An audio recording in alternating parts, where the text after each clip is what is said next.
कुणाचं आहे? माझं मन आहे. पण कुणाला विनंती करायची आहे? परमेश्वराला. मन माझं पण माझं ऐकणं. म्हणून ईश्वराला विनंती करायची, माझ्या मनाला चाला पाहावं असं. माझं मन आहे, माझं मन तुझ्या पायी लागत नाही. मन तर माझं आहे, परंतु त्याची सूत्रधोरी तुझ्या हातात आहे. ही मनाचा मालक हा ईश्वर आहे. म्हणून त्याला विनंती करायची. ते कसं? रस्त्याने आपण जाऊ लागलो आणि 4-5 कुत्रे आपल्या अंगावर धावून आले. आता ती कुत्रे अंगावर धावून आल्यानंतर आपण त्यांना कितीही मारा तसं जास्त चवताळून अंगावर येतात ते. तसंच मग काय करावं लागतं? तर त्याच्या मालकाला हाक मारावी लागते. मालकाला फक्त एक हाक मारल्याबरोबर त्याच्याकडे ते पळून जातात आणि आपला रस्ता मोकळा होतो. तसंच आहे ह्या मनाचा मालक जो परमात्मा भोला भंडारी, त्याला हाक मारायची, माझं मन तुझ्या चरणी लागू दे म्हणून. गुरु महाराजाकडे एक साधक गेला आणि साधकानं दर्शन घेतलं. आधी चांगलं जप करताना मन लागायचं त्याचं. आणि गुरु महाराजाचं दर्शन घेतलं. गुरु महाराजांनी सांगितलं, मन थारेवर ठेवून साधना कर. साधना करत असताना मन इकडं तिकडं जाऊ नयेची काळजी घे.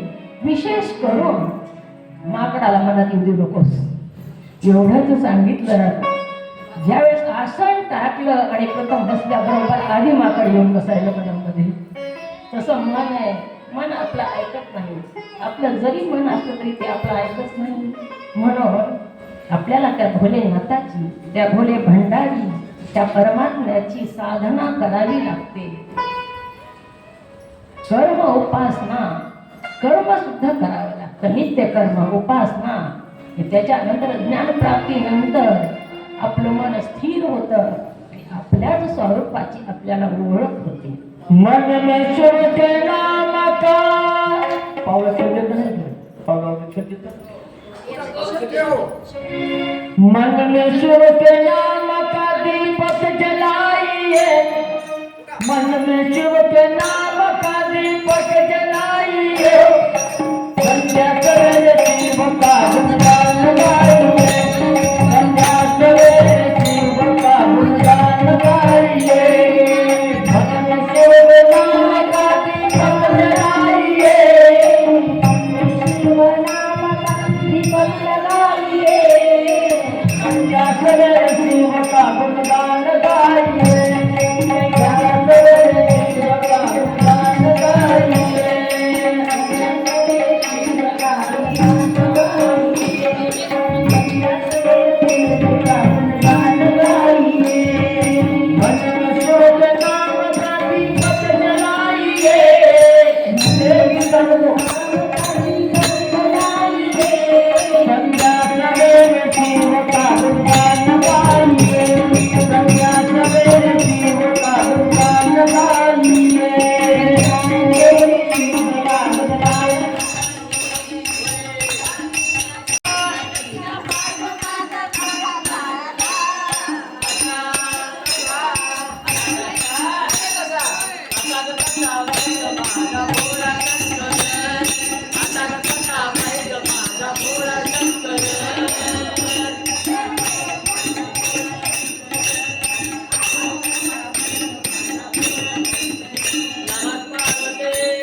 मनाला आकळण्यासाठी म्हणून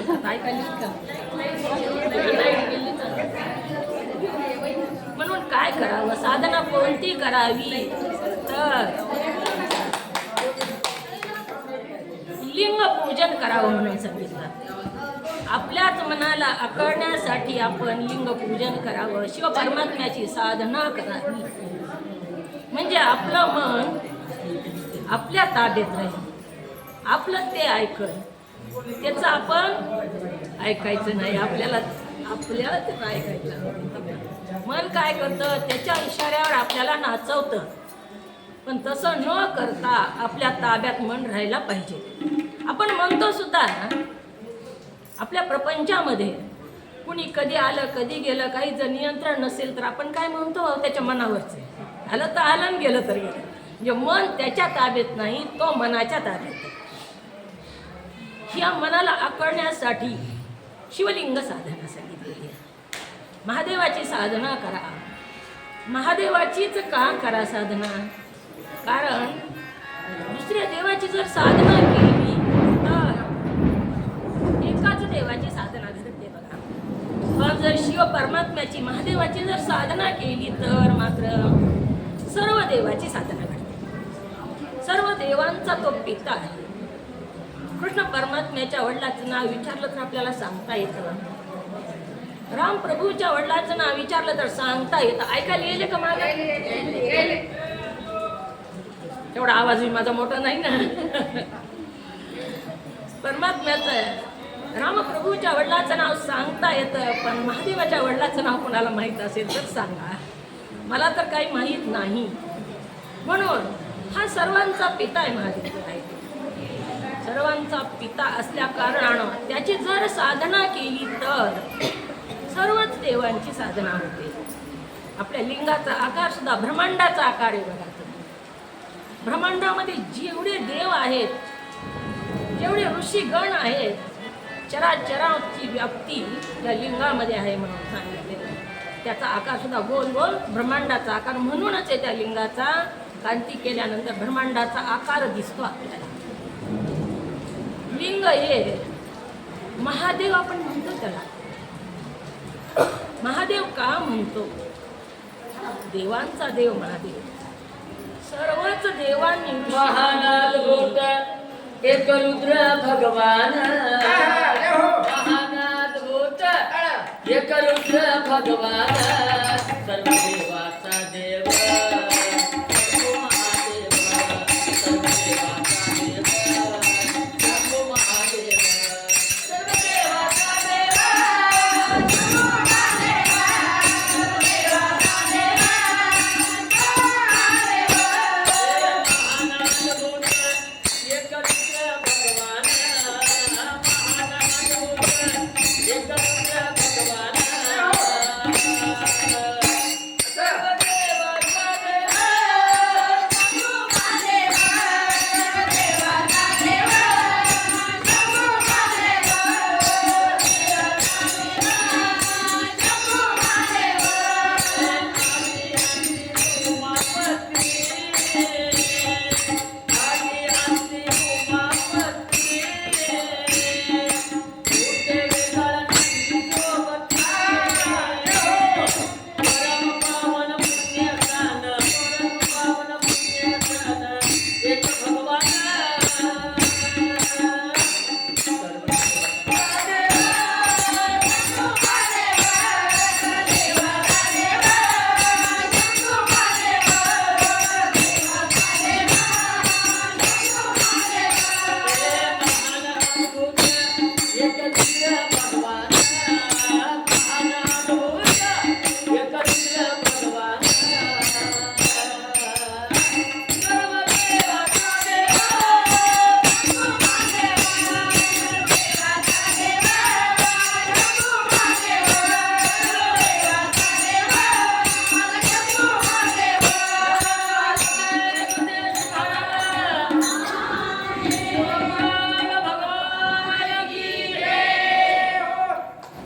सर्व देवाचा देव शंभो महादेव आहे.